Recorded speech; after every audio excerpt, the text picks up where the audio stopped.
Halo semuanya, perkenalkan nama saya Ana Mariana Jebua dengan NIM 25198011. Pada kesempatan kali ini, saya akan memaparkan prototipe desain pembelajaran geografi berbasis IT, di mana saya akan menjelaskan tentang proses pembuatan RPP atau modul ajar yang berbasis IT. Sebelum saya mempresentasikan, yang saya hormati Bapak dosen pembimbing mata kuliah Desain Pembelajaran Geografi berbasis IT, yaitu Bapak Profesor Dr. Budi Handoyo, MSI, Bapak Dr. Bayu Wijayanto, MPD, dan Bapak Dr. Novrion, MPD.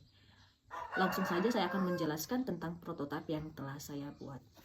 Modul ajar yang saya buat adalah modul ajar dengan materi kesiapsiagaan gempa bumi berbasis kearifan lokal masyarakat Nias kelas 11 di SMA Negeri 2 Bawalato. Saya menggunakan template modul ajar kurikulum merdeka berbasis pendekatan deep learning. Sebelum saya menjelaskan tahapan demi tahapan dalam proses pembuatan rencana pembelajaran mendalam mengenai topik yang telah saya angkat, maka izinkan saya menjelaskan kurikulum merdeka berbasis deep learning secara singkat dan ringkas.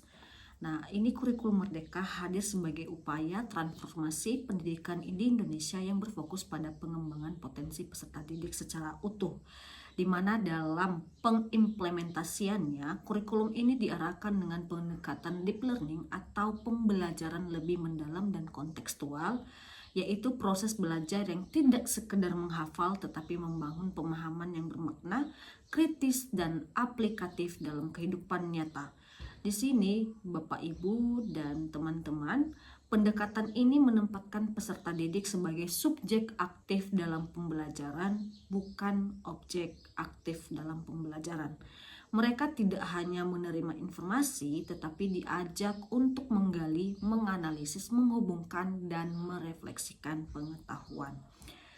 Di dalam kurikulum merdeka, pembelajaran ini tampak melalui berbagai strategi yang bisa kita gunakan, salah satunya seperti project based learning, inquiry learning, dan problem based learning, yang mana dalam model pembelajaran tersebut memberikan ruang bagi siswa untuk mengeksplorasi isu nyata, berpikir kritis, serta bagaimana mengembangkan kreativitas dan kolaborasi antar sesama peserta didik.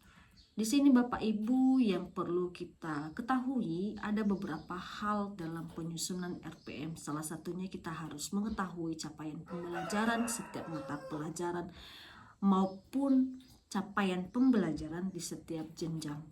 Capaian pembelajaran itu tidak hanya berorientasi pada hasil akademik, tetapi juga pada pembentukan profil pelajar Pancasila, di mana profil pelajar Pancasila tersebut terdiri atas pelajar yang beriman, berkebinekaan global, mandiri, gotong royong, bernalar kritis, dan kreatif.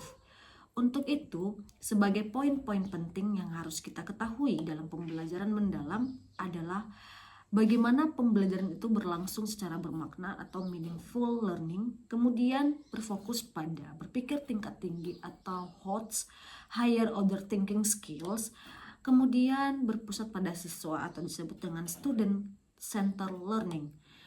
Kemudian adanya integrasi konteks nyata, refleksi dan metakognisi, diferensiasi pembelajaran, kolaborasi dan komunikasi, penilaian autentik, penguatan profil pelajar Pancasila. Di sini Bapak Ibu, pembelajaran tidak hanya berlangsung secara kognitif, pembentukan pengetahuan, namun bagaimana dalam kurikulum merdeka, pembentukan pengetahuan dan karakter menjadi hal utama, karena proses pembelajaran tidak hanya menghasilkan output pengetahuan, tetapi bagaimana proses pembentukan karakter secara nyata sehingga peserta didik dapat hidup di tengah masyarakat dan berdampak pada masyarakat luas. Adapun rencana pembelajaran mendalam yang telah saya susun, diantaranya topik adalah mitigasi dan kesiapsiagaan gempa bumi. Sekolahnya SMA Negeri 2 Bawalato, penyusun saya sendiri dengan mata pelajaran geografi kelas 11 semester genap dan alokasi waktu 2 JP atau 2 kali 45 menit. Kemudian Bapak Ibu, di sini kita harus memperhatikan capaian pembelajaran. Untuk capaian pembelajaran mata pelajaran geografi kelas 11 atau fase F, Itu pada akhir fase F, peserta didik mampu mengidentifikasikan, memahami, mengolah, dan menganalisis serta mengevaluasi secara keruangan tentang keuntungan posisi strategis wilayah Indonesia dan sumber daya alam, pola keanekaragaman hayati tentang keuntungan hayati Indonesia dan dunia, kependudukan dan lingkungan hidup, kebencanaan dan perubahan iklim, serta peserta didik memahami kewilayahan dan pembangunan serta kerjasama antar wilayah yang terjadi. Untuk setiap elemen Bapak Ibu di sini kita harus menyesuaikan terhadap elemen keterampilan proses, pemahaman konsep, dan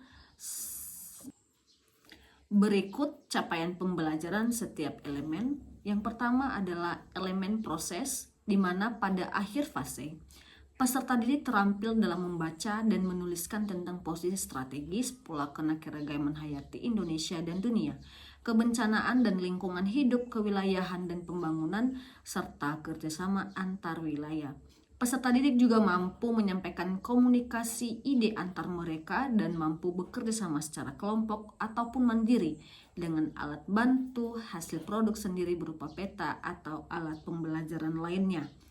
Dalam pemahaman konsep Bapak Ibu, pada akhir fase itu peserta didik mampu mengidentifikasi, memahami, mengolah, dan menganalisis serta mengevaluasi secara keruangan tentang posisi strategis, pola keanekaragaman hayati dan dunia, kebencanaan dan lingkungan hidup, kewilayahan dan pembangunan, serta kerjasama antar wilayah, memaparkan ide dan mempublikasikan hasil daripada kerja kelompok maupun kerja individunya. Setelah kita mengidentifikasi daripada capaian pembelajaran, tugas selanjutnya adalah kita membuat tujuan pembelajaran.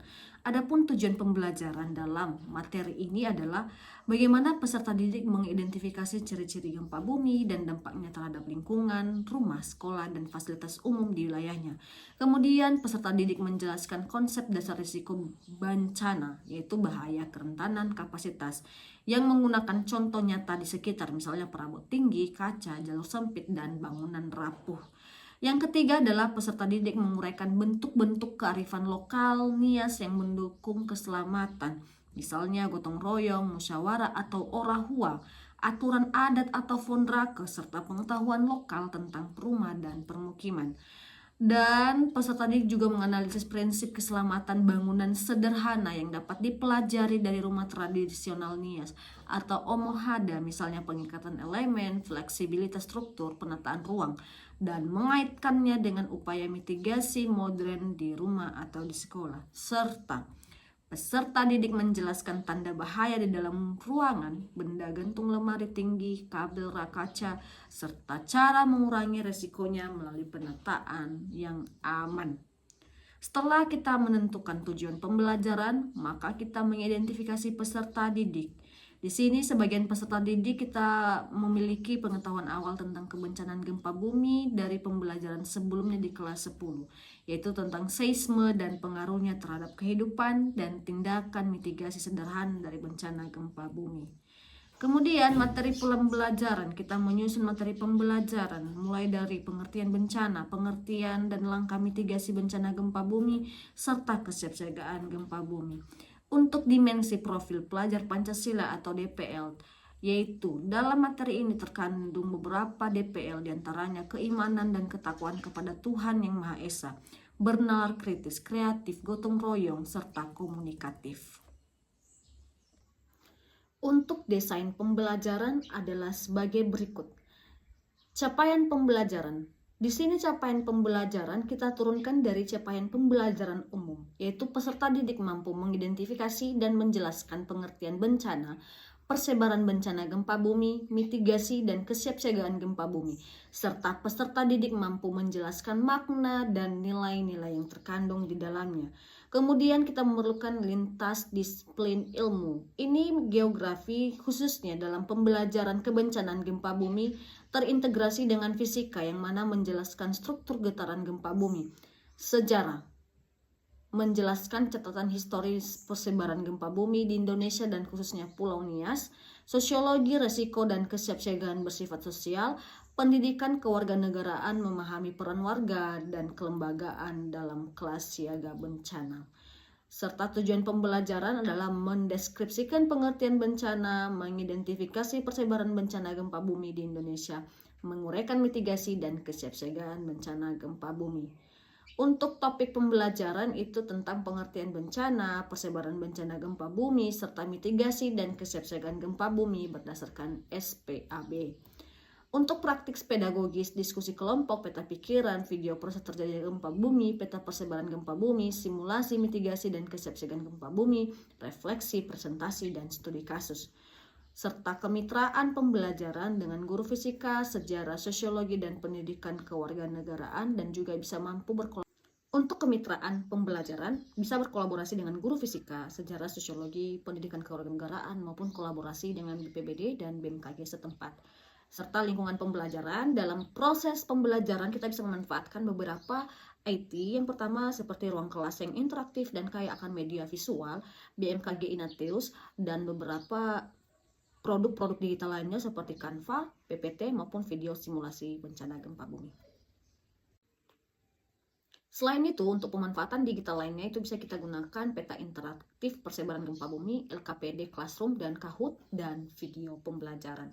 Untuk pengalaman belajar itu diawali dengan pembuka dan ditandai dengan adanya pertanyaan pemantik, apakah kamu mengetahui proses terjadinya bencana atau pernah kamu merasakan bencana gempa bumi di lingkunganmu. Dengan prinsip pembelajaran mendalam yang kita gunakan adalah bermakna, menggembirakan, dan kontekstual.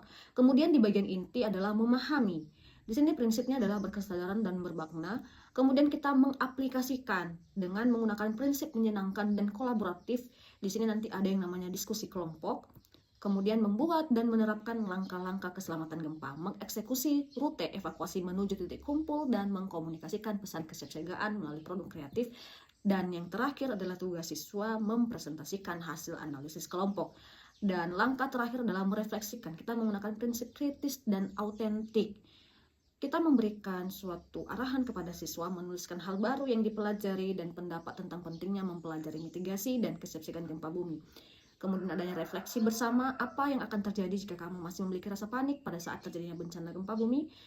Dan yang langkah terakhir adalah guru dan peserta didik menyimpulkan bersama materi secara kolaboratif. Untuk penutup, kita menggunakan prinsip berkesadaran, mendorong tindakan, dan menggembirakan. Guru memberikan umpan balik terhadap presentasi dan refleksi siswa, menyimpulkan hasil pembelajaran, serta memberikan tugas lanjutan, yaitu membuat video pendek tentang langkah mitigasi dan kesiapsiagaan gempa bumi sederhana yang dapat dilakukan di rumah.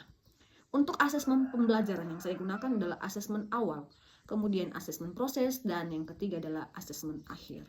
Demikian pemaparan presentasi saya tentang prototipe desain pembelajaran geografi berbasis IT dengan pendekatan pembelajaran mendalam. Semoga dapat memberikan ilmu yang baru bagi yang membacanya. Demikian, selamat siang.